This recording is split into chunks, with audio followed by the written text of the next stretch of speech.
doing anything that you normally would do on the guitar. No scales, no notes, no theory, nothing like that. Just communicate.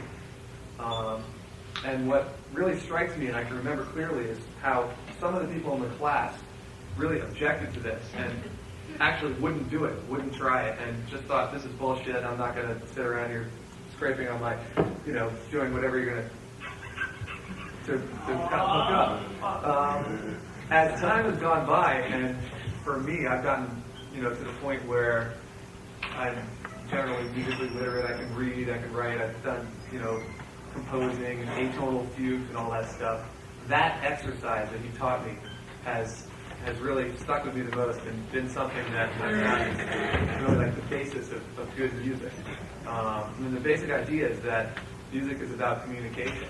And, if you can get over that first hurdle of just connecting with somebody on some very simple level, that's what people are going to react to when it comes right down to it. Now, if on top of that, you can, advance and learn all the other stuff that you can learn in any different spectrum, in any different part of music, then all the better. It's going to be an improvement, but that's the first step. The way we do things in our band now,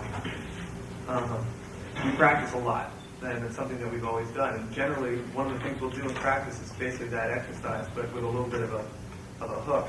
We sit around in a circle, and I'll start playing something. It can be any simple little thing.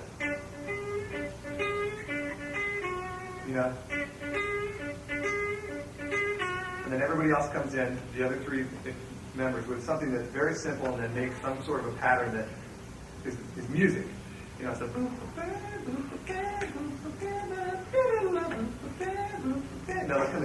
we get all that going until we have a pattern that we all feel like is working. At that point, the person on my right, since I started the exercise, says, hey. Everybody says, hey. And then Mike, who sits on my right, it's his turn to slightly modulate whatever pattern we have going.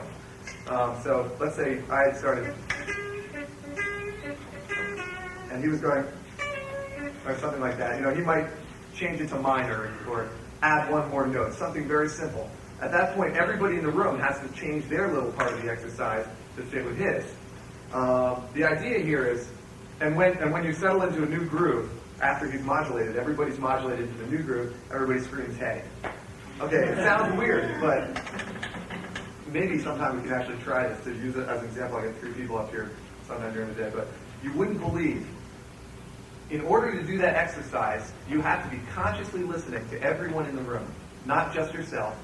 I think most musicians have, myself included, have times when you're just introverted, you're thinking about the scale you're playing or what a cool riff I'm playing, and you're not really paying attention to what the drummer's doing. You might be paying attention to what the bass player is doing, but not necessarily the drummer. In order to do this exercise, you have to be listening actively to everyone else that's playing, because you can't move on to the next segment until everyone else in the room has come up with a little phrase that fits in with your, making a sum total of the whole. And it gets going. When you get going, it's going around in a circle, and the thing just keeps changing and changing and changing and changing. It's really an amazing thing. Like I said, all of this grew out of what Barry had taught me that day in that class, and something that seemed like an incredibly simple thing that turned out to be very important. Anybody has anything they want to say? Just speak up or ask a question. Yeah. During that exercise, what would he do? Well, he's just doing it. He was a big problem, and for those of you who have heard of him, he's a big problem. I know there's a lot of people up front. I don't know how many of you all around have heard Phish, the band, but we do a lot of improvising. And our drummer, his tendency, he's really all over the place. Basically like a jazz drummer. I think a lot of times in jazz you might find the bass player kind of holding down the groove and the drummer going off a little bit, the bass player's walking. As opposed to rock, a lot of times you have the drummer really laying it down and the bass player might be doing something a little more out there.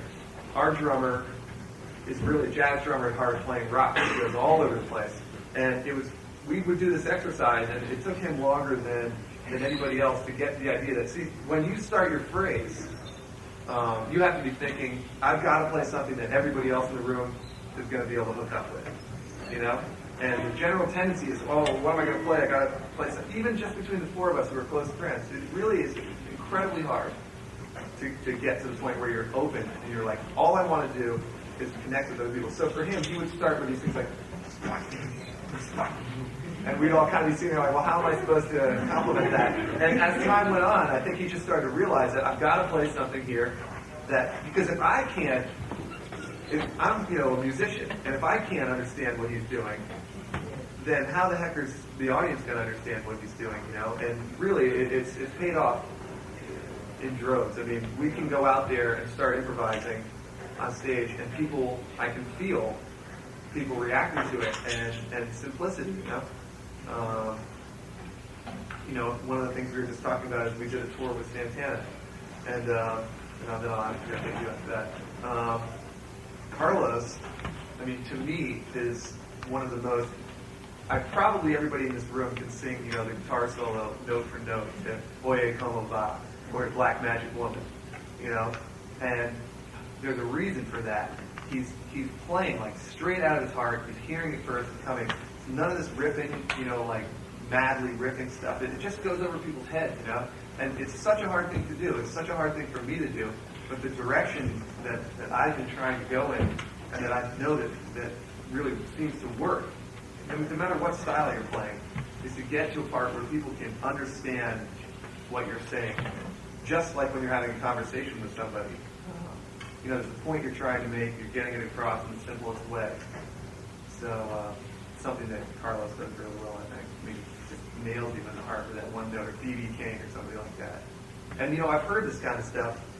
I remember sitting right there and hearing people say, listen to B.B. King, listen to Eric Clapton, but, you're getting into it and you hear all this other stuff, you're like, yeah, okay, I'll listen to B.B. King, I'll listen to Eric Clapton, but really, as time goes on, it's taking years for it to totally dawn on me, what that point was. So what are you going to say? The writing process, is it just kind of jamming, or do you guys sit down and write songs on paper? Okay. The question was, in the writing process, how in my band we do that. We use almost every different method. So there might be points where we'll have a band practice or something, and we'll do this exercise and get a group going that's really happening. Lyrics, it's a song, right? That would be the left side level or whatever. On the other hand, we might do something where it's completely composed, and I used to study composition for a while, and I would do these, write out the whole thing, and everybody does know how to read in the band. So that would be the other extreme, and we would use, the writing method. There's certain kinds of music that you can't, you just can't convey with words, because if it's composed like in a fugue sort of a way, which is one line chasing the other, then you've got to be looking at it harmonically in both directions, you know what I mean? Like if you stopped it at any point in time, there's a chord going on between the four parts. At the same time you want it to go, have a linear interest where it keeps going that way. And so the only way to do that is to sit down at a piano and write it out. So it would be a variety of different ways of writing. That just made me think of something else. Another thing that I've been sort of discovering as time goes on, that is this whole concept of tension and release, which a lot of our music is based on that, and a lot of jazz, or any kind of music really is based on that, where you're basically either playing on top of a chord, like you're sitting on a chord and playing, or you're playing up to a chord. So like if I was playing on E minor or something, I'm just playing, I could either be playing this E minor scale, I'm just basically sitting on it, or I could take it. What I like to try to do most of the time is sort of take people on some kind of a musical journey, and the way to do that, what I found, is basically using tension and release. So if I started saying, you're out, and then kind of back home again. And the way I did it that time was like a diminished kind of thing. That's one way you can do it, or there's hundreds of different ways. I think pretty much what I've found based on, like if you take a tritone, which is splitting the octave in half, and it's, there's one tritone in an octave, the tritone wants to resolve. The tritone is basically the basic building block of music, Western music, as far as I'm concerned. If you hear that tritone right there, if you move each of those notes out the half step, you'll hear this. It resolves, right? If you move them both in a half step, it resolves to a different chord. So anytime that you've got that tritone relationship, you've got tension. This is tense. This is resolved, right? The tritone is in the dominant seventh chord. That's inherent in the dominant seventh chord. So basically, anytime you have a dominant seventh chord, you have a chord that wants to resolve and go from tension to release. And that, it might seem complicated, it might seem simple to some people, but it really is basically simple, and that is something that a power that you can use when you're improvising to take people all over the place. The ultimate would be in jazz as progressions. You can take a blues form, a simple 12-bar blues form, and substitute these dominant seventh things coming down and basically sound. It sounds like a chromatic scale going down, and it's basically this kind of dominant seventh chord going like that. The idea is, for me, you can use that. I mean, I don't want to get too complicated here, and I feel like I might be doing that already. But the simple germ of the idea is that you can take people out into like tense land, or you can bring them back into resolved land. And personally, I'm thinking about that constantly while I'm playing. I'm not thinking, because the other thing is I try not to think about anything when I'm playing. Just make the mind go blank and let the stuff pour out of you. But there is, when I'm practicing or when I'm conceptualizing, that's basically, and what we do as a band, and we practice doing so that everybody's doing it. You can really bring people out on a limb and hold them there for a while and then take them back. Maybe I should try to give you an example of that. All right, somebody have a guitar? All right, want to come up? That's okay. Better.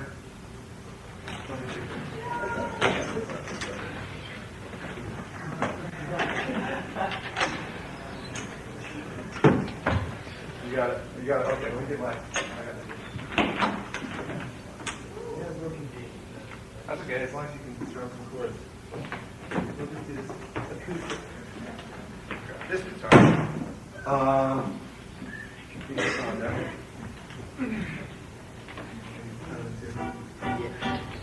So the concept I'm talking about, if you do D minor, stash. Sure. Okay. So it's D minor. Yep. Just play that. So he's basically playing like this 2-5-1, the minor thing. This is a chord progression that I stole from a jazz tune called Jump Monk, and by Mingus. Great song, and maybe we can get a real book from somebody. Dan over there, we can play that one during the concert tonight, so we can kind of continue this into the concert. So you go ahead and play that progression. The idea here would be that, tell me if you can hear me here. You guys hear me in the back? Okay, I'm taking it down a little bit so I can play that. Okay. Yeah, keep going. Just down in line, here in the room. So I can kind of sit on D minor here. Just kind of walking around on D minor.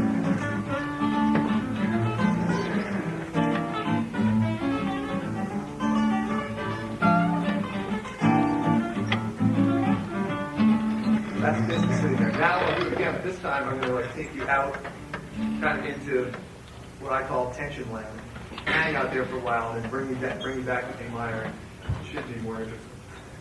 Good.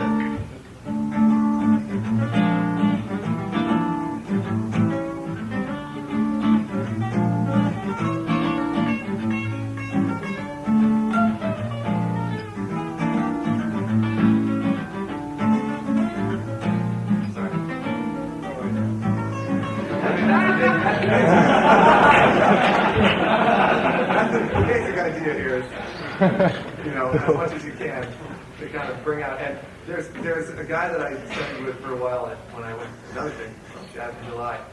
Ted Dunbar, his name is, and he wrote a book about this.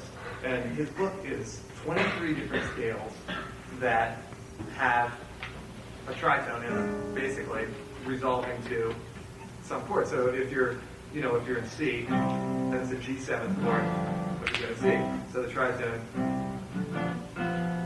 is basically F and B, right? And F and B goes out to that resolves to C. He wrote a book with 23 different scales that have that tritone in it, and each one of those scales, because it has the tritone, creates tension leading the ear to C, back home to that C chord. And if you can take this in lots of different ways. And basically, I'm in a rock band here, so if you're thinking, well, this is jazz shit, and I want to play rock, and it comes from jazz. But if you don't like jazz, or if you like to listen to jazz but you don't want to play jazz, there's stuff that jazz has to offer for any rock player. I don't care who it is, Mike McCready or Pearl Jam or somebody. You're going to learn from it because it's going to teach your ears about harmonic motion. And this is a good example. It's basically all based around this concept. So, what was I saying? Oh yeah, you can take it to any level. If you were playing like a 4-chord song like that, right? I was basically just doing a simple thing where I was kind of going D minor kind of stuff, and then I would say like A7 or A7 flat 9, that kind of thing, back to D minor as a simple tension. If you're really advanced, which is like the stuff that Ted Dunbar was doing, who I learned this from, you could be doing that same concept on each one of the 4 chords. So you're playing on D, because D minor, B flat, E minor 7 flat 5, A7 flat 9, which is basically 2 5 1 to D minor. You could be doing that tension and release thing on every chord, and he does that kind of stuff. I haven't been able to. Yeah. A lot of Phish's music encompasses like a bunch of different styles, or at least like alludes to that, like jazz, country, funk, hard rock, and different things. And it sometimes sounds to me like you're trying to parody those styles rather than to play them directly. Is that your intention? That's definitely not our intention, though. I could see how that could that might come across that way. Really, the way that whole thing started happening was just basically for everybody in the band having a anything goes attitude. And in the beginning, I remember there were certain kind of camps among the four of us, like, well, I like jazz, I like classical. And I would come to a band practice and say, well, I want to play a jazz song. And, somebody else in the band would say, well, if you want to play a jazz song, I want to play Uncle Pen, by Bill Monroe. You had to kind of give and take, and over time, really, it isn't supposed to be, we were actually trying our best to play those styles, but maybe the reason it comes across that way is we actually never really set out to be great in any of those styles. I think we really learned them as tools to be able to play our own music. So like the song that I was just playing, Stash, like that beginning section.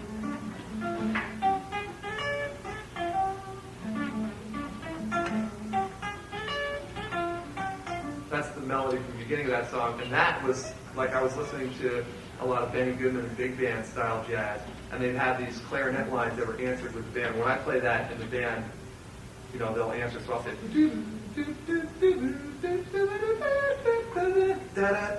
band, and that's, so like each of those kind of things, that's an example.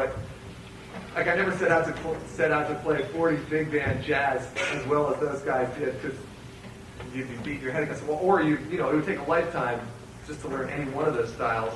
And there's so much stuff that we wanted to do that I'll learn as much of it as I can, and then incorporate it into the original stuff right away. When you go off into tension land live, how much of that is of the moment and how much of that is really rehearsed? Oh, most of it's of the moment. Unless it's a worked out section, more and more we're trying to have the whole almost. There's sections that are actually written out, like the thing that I just played. So like in Stash, we'll do all that, and then when it gets to the sort of the jam section, it's past that. That's still written out. but like the question about the composition thing, I learned a lot about tension studying composition, because if you study like big band arrangements and stuff, they would do that. There's a structure over time. If it's a 3.5 minute song, where they might build up to like a big 5-chord kind of thing, where if it's like Bewitched or something. You know that one?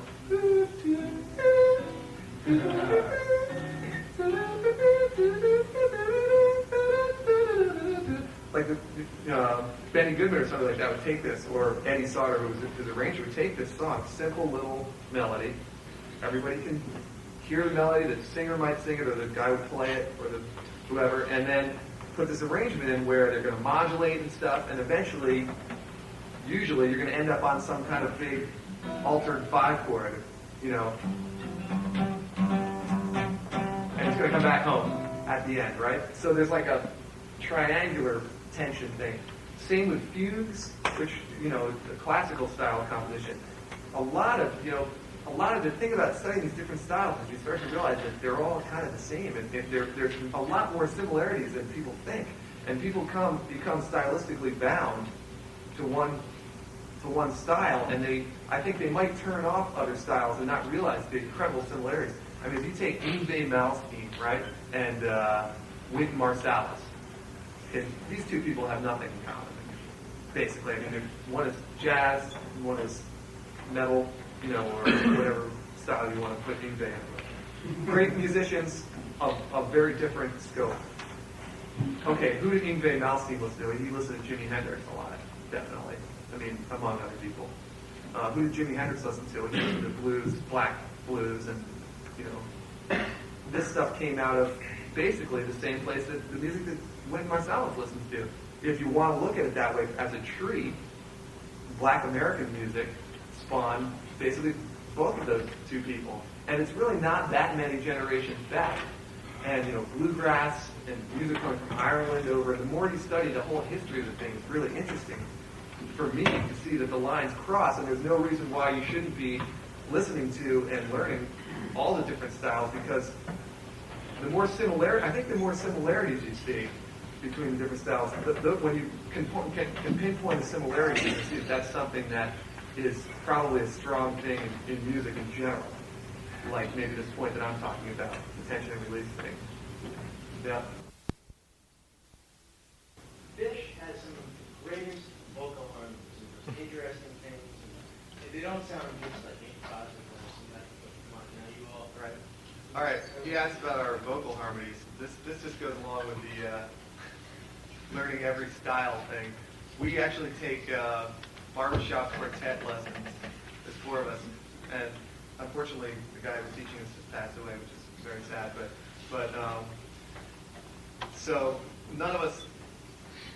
Anybody can do this stuff too. I mean, it's incredible. There's so much stuff out there to learn. I mean, if I can impress on you anything that I've learned that has helped us to be successful, it's that not to turn yourself off to something, and not say I don't like that until you really give it a chance. You know what I mean?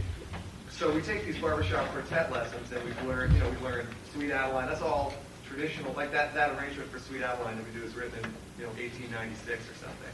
It's been around forever, and all this stuff that seems like, you might think, that's corny music, or that's not my style. But okay, it's not your style. But imagine how cool a heavy metal song would sound if suddenly in the middle of some raging guitar solo,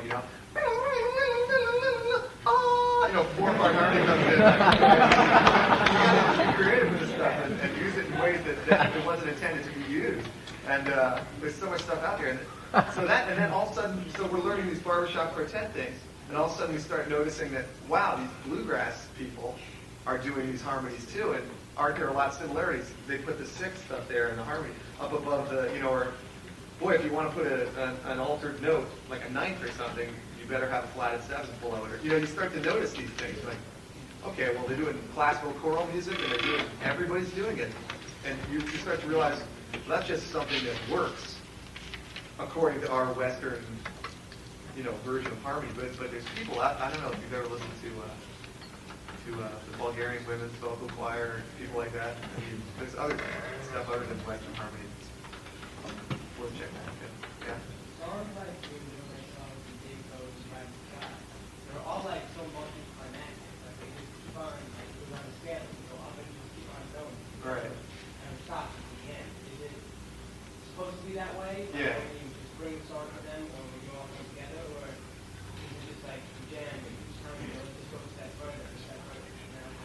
Okay, he's asking about basically the tendency that we have in this band to have these things kind of build the climaxes and keep going to more and more and more climaxes.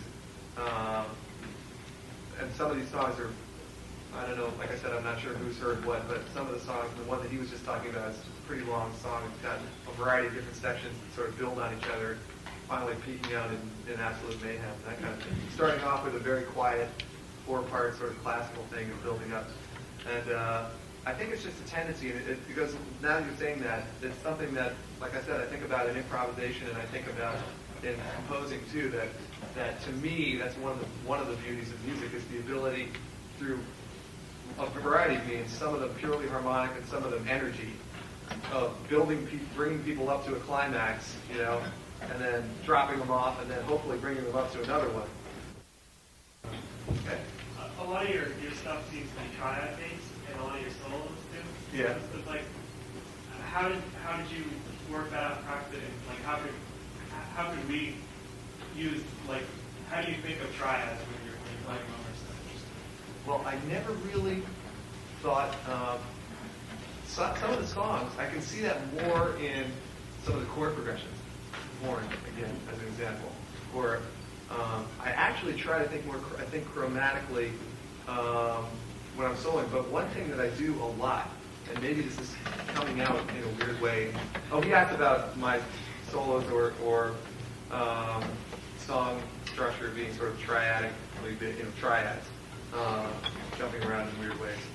And two things that makes me think of.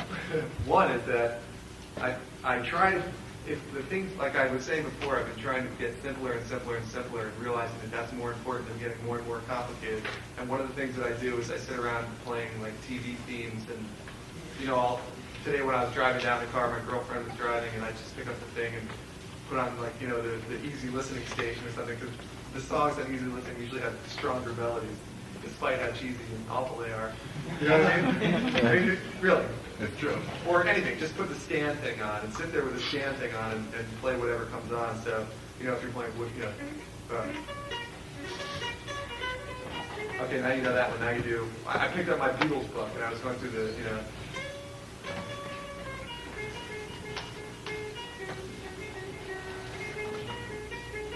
Just that, you know, and then go to the next one. What's it? Corrupt Universe is followed by, I don't know, And I Love Her or something, you know, whatever. And you just do that and that. And I think maybe that style of playing is sounding like, because it's simple little phrases and in a big, thick, heavy texture of jamming, I think hopefully trying to play that way is coming out more sounding like a triad kind of thing. But the other thing that you just said, actually I've been noticing that a lot of modern, like thrashier type, or grungier type rock music, like Pearl Jam and Nirvana, the chord progressions that are kind of stylistically in these days are these triads jumping around major thirds. So like if you had It Smells Like Teen Spirit, you know. Okay, if you have Alive by Pearl Jam, you know.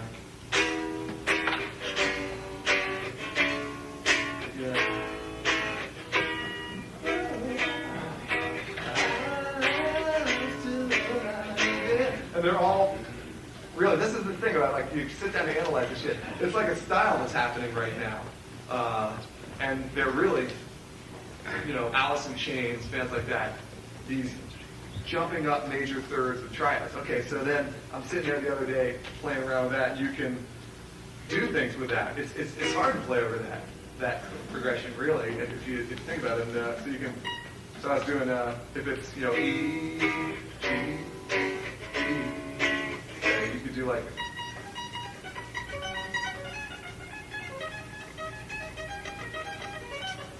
you know, that goes right down, almost in a chromatic. You can go all the way down the neck doing that, and you know, it sounds pretty. Let's see.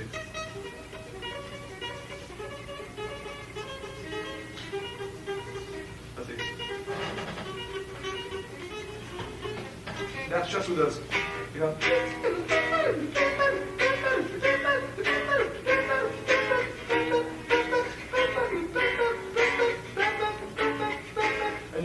find, you know, you can take any one of those kind of songs, any song, you can learn. If you take a little German, any idea. So go ahead. Yeah. There's a phrase that shows up in Squirming Coil, I think, and then also a phrase you play on the guitar, and also shows up on, I think, It's on Ice, or It's Ice. And I was wondering, are you using a device? And the person wrote a letter to your newsletter, and they said, "Does that mean anything?" And you said, "Yes." Oh, and I was wondering, does that have anything to do with a compositional device that Frank Zappa used? And if so, what's your conceptual continuity? Okay. I would have to say realistically that I didn't understand what the guy was saying. I wanted to ask about GAMEHENGE. I was just wondering when the speed was like so for that, or if you read a lot of Tolkien maybe, or Okay. intensity when you were growing up. Well, this is he's asking me a question about a musical that I wrote when I was at Goddard, which is this very strange and small alternative school in Vermont, in the woods of Vermont. There was about 35 or 40 people on campus when I went there. And they basically design your own program and this whole kind of thing. You know, has sweat lodges and stuff like that. And I wrote a musical. I had written children's music with my mother. This kind of comes into play too, but I don't know. I used to write children's music with my mother. She wrote Sesame Street magazine for 7 years, and we would do songs together. I did the music, she did the lyrics, that kind of thing, and we had a couple albums published. And then we wrote a musical, which was a TV children's musical, which never got produced. But some of the melodies and stuff actually ended up in Phish songs.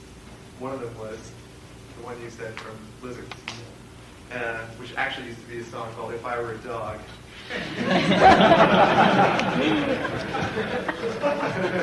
And now it's no Blizzard. But anyway, and then I wrote this musical, which has now been sucked up by the band, sort of, and songs. There's lots of songs. So a lot of the characters and stuff in our songs come back to this musical. So the germ of the idea, that was the germ of the idea, was that I'd just written another musical, and I just really liked the experience of coming up with characters, and then you have musical themes that you know mean different things. I mean, lately I've been just starting to get into opera, which is, I mean, I try to listen to everything I can. And really, sometimes you got to listen to things like 3 times, and you can really find the beauty in it. I mean, my philosophy is there's some kind of music out there that people are gung ho about, like to die for. You know, I love this music, and there's that huge of a group of people that like it that much.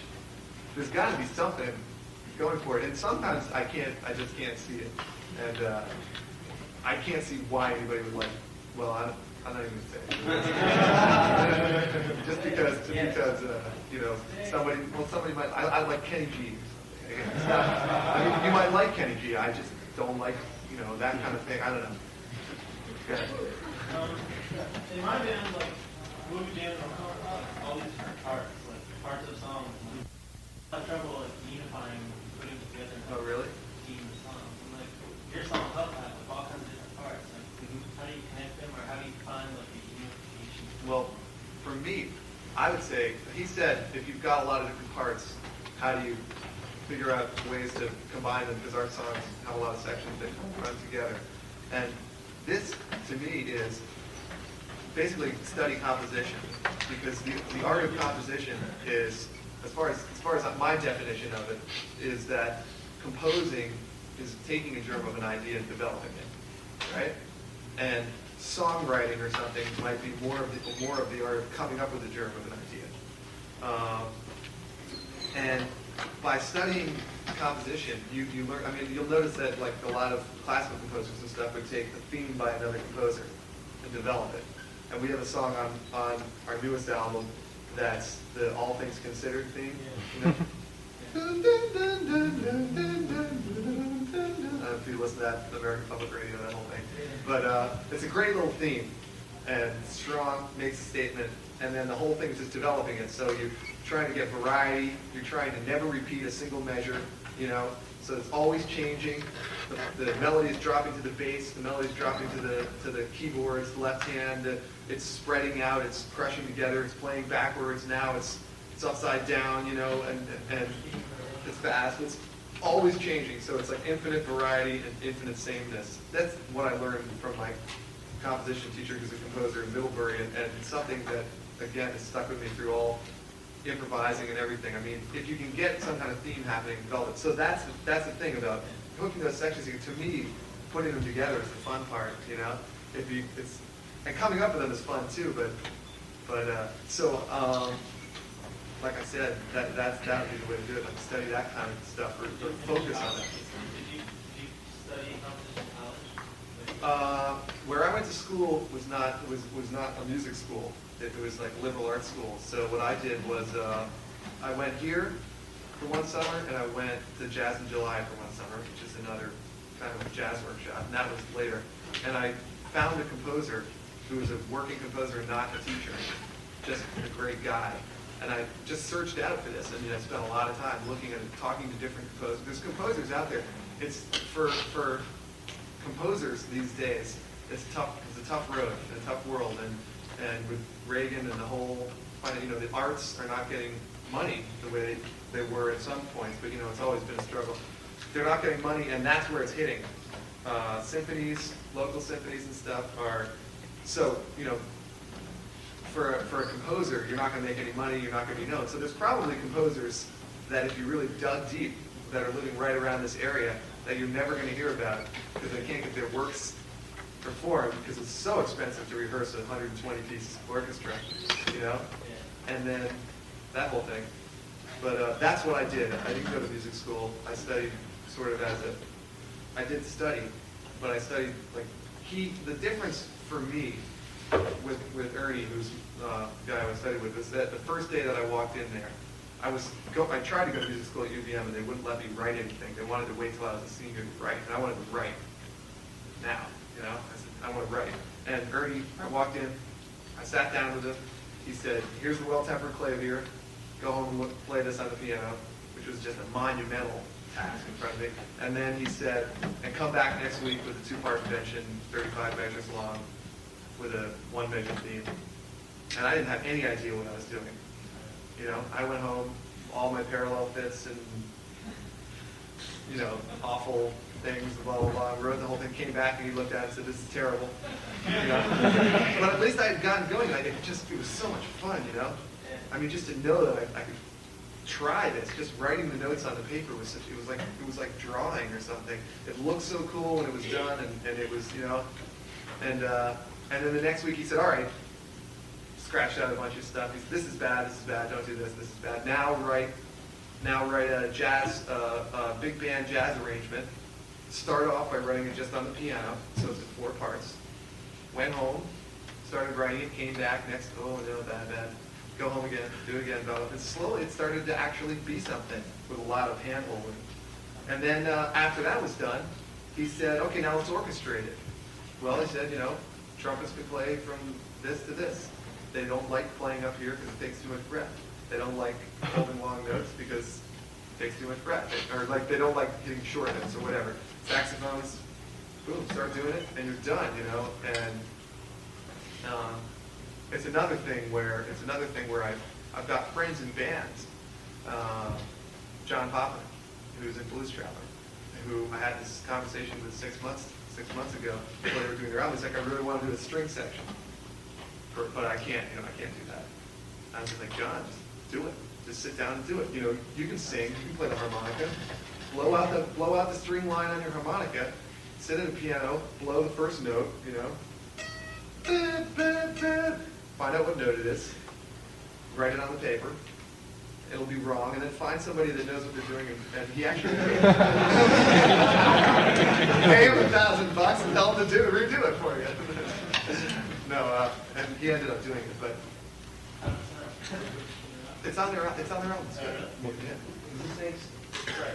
What's that? He thanks Trey for making these. Yep, he thanked me for it because I kicked his butt. And then,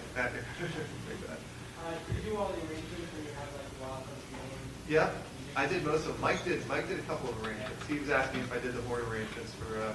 He did a couple tour with a horn section.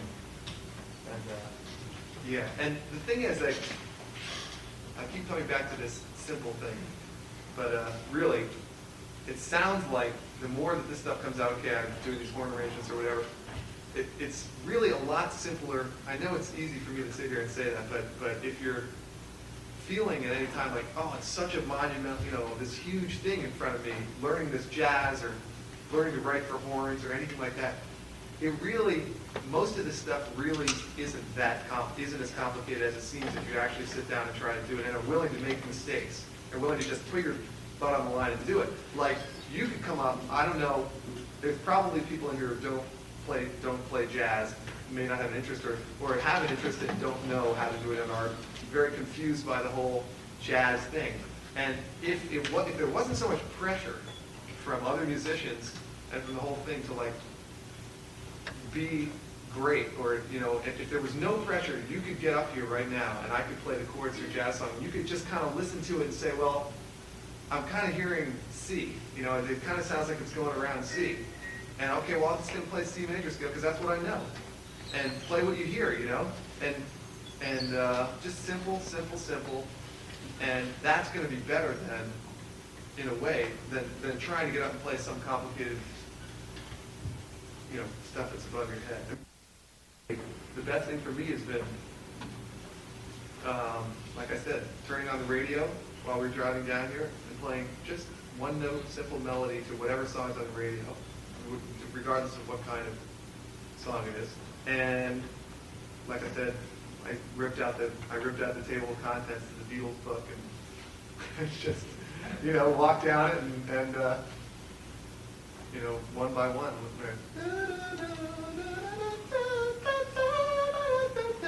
Play. Yeah. When did you first start playing guitar, and what pointed you in the right direction?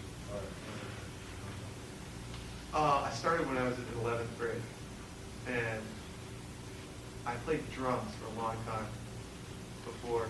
And that's when I started playing guitar. And I was going to say, I played drums my whole life, pretty much from when I was really young, and just wanted to get into harmony. Picked up the guitar, and found it came pretty easy to me because I play kind of rhythmically. And if that's resulted in any problem, and it might have resulted in a problem, it's that I have this tendency to fight the drummer sometimes. If I feel like he's not, playing the groove, because I'm so used to being the drummer for so many years that he's not playing the groove that I think is the right groove, too fast or too slow or something. I'll start, banging the guitar, trying to get him to speed up or something, which is really a horrible thing to do. You should never do it. I mean, the drummer's going to set it up and you're going to go with it, or it's going to be a disaster. So, yeah. I'm not a good solo artist, and I never intended to be. And honestly, it's not that I have no interest in it. I'd like to be. I have an interest in whatever. But the way to do that, the way to have these things happen without, is to be listening to the other people in the band. And I've been trying as hard as I can over the last few years to train myself to not pay any attention to what I'm doing at all on stage. That's my ultimate goal. My ultimate goal is to go an entire tour and end the tour and not notice a single thing that I played. That sounds stupid, but I'm telling you, everybody in the band is doing that. It's magic. It's incredible. I'm listening to what Paige is doing on the piano, He's over there, and I'm like, wow, what a great thing. And you naturally, he's playing, some little riff.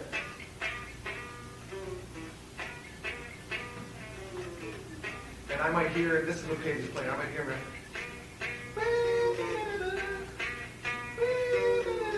You hear those harmonies? I mean, you just let your head, and that's, to me, what I was just singing right there. I'm really concentrating 100% on what's happening over here, and just letting something fit, underneath it to support it a little bit. 1 second, and then that would be, so that distortion coming on thing is, I'm glad that you said that, because I don't want to notice it coming on, because then it would seem like formulated. Like, okay, I'm kicking on this distortion to get some more, and sometimes it does if it's not good, and that is a bad thing. But hopefully what's happening is that just the natural flow of the music is bringing it up into this sort of you're playing, now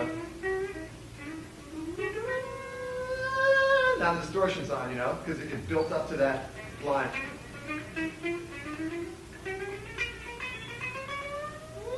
Distortion comes on. Now, because you want that sustain, right?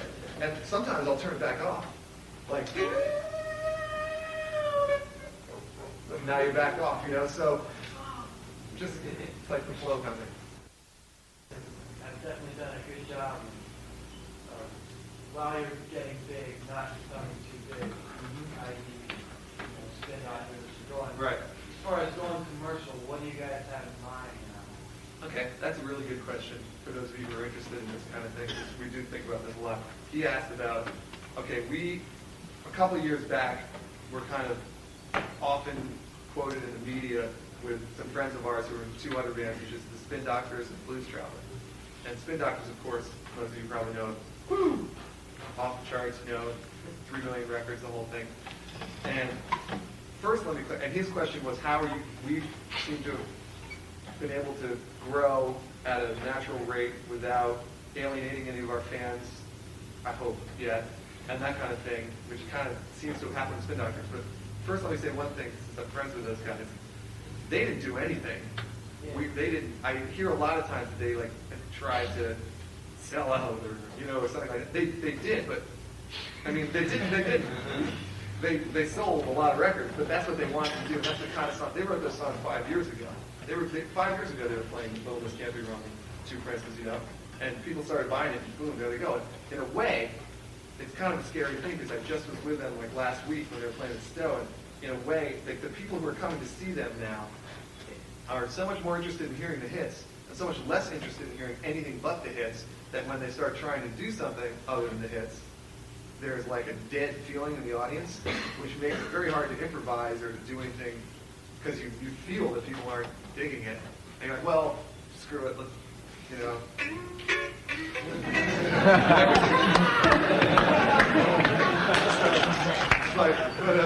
gonna, I don't know, they're gonna put another album and they're gonna have lots of great songs, so that's great. But what made you go off more on some of the soul kind of trends or whatever? okay, he was asking how are the new album. Again, I don't know what this will mean to people who haven't heard it, but I think the main difference is probably the lyrics and singing, and then two things happen. First of all, I'll answer this quickly so I don't alienate people who haven't heard it. One is that my friend Tom, who writes the lyrics with me, got into a kind of a sticky how can I put this? He got an interesting situation with his personal life, which ended up resulting in a lot of these really heavy lyrics, right?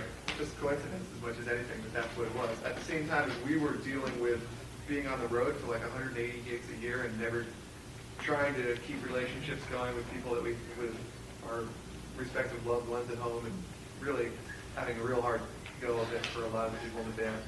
And that ended up resulting, and also at the same time, we wanted to just attempt to sing about something, other than spotted stripes and multi beasts. So it all came out the way it came out. Yeah? You kind of avoided the whole commercialism for a long time and started producing, you produced those Yeah. independently? Yeah, we did it. We just Is that because of sort of what the whole... At that point in time, we were broke, and we did the whole thing for $5,000. So compared to, just so you know, this is probably of interest to people about how did a band of 4 people who didn't have anything on the radio get to a point where we're playing in these, sheds and stuff and touring and the whole bit. And I wanted to make this point anyway, so that everybody knows. I've run into a lot of let me just explain how it worked very quickly, so you can have some kind of idea of avenues that are open if you want to make a career of being a touring musician. We really just beat it out on the road and constantly thinking about putting on a good show, not thinking about albums at all. That's the way it worked for us. Albums were an afterthought. Everything was live show, better, practicing improvising, practicing singing, doing whatever we could, but spending our money on a light show, on getting the sound better, getting a good sound engineer, that kind of thing. And slowly, working our way into bigger clubs, and eventually it got to the point where we were touring the whole country, and we were playing in sizable places, and record companies just, they had a built-in audience. There was no, and finally, which was good about that was that we had a number of them approaching us. We never in any way tried to get a record contract. I was actually wondering if you used the kind of this to avoid having record companies. No, at that point in time, it was like it was so out of the question that a record company would care about us in any way. That all we were thinking about doing, I mean, really, totally. I mean, when Long Boy got picked up by an independent, which is a real small label, independent label, which was our second album, we were, shocked and like, wow, great, okay. But I mean, we didn't. It wasn't even. We never even thought that about record companies. It was purely like, can we get enough fans so that we can keep gas in the van and maintenance on the van and the equipment in the van. That's all we need. We'll sleep on the floor with anything, blah, blah, blah. And went on. And then, later, I think it was Picture of Nectar was the first time, which is our third album, when these major labels were coming around, that we started saying producer or not producer. Like we really, had never even entered our minds about that kind of thing. And it's interesting because I do meet a lot of people in bands, younger people and stuff in bands, who they'll think that these record companies are going to come along and save the day by signing them a contract and giving them $250,000 or something like that to record an album. Let me tell you something. Every penny that a record company gives you, you've got to give them back.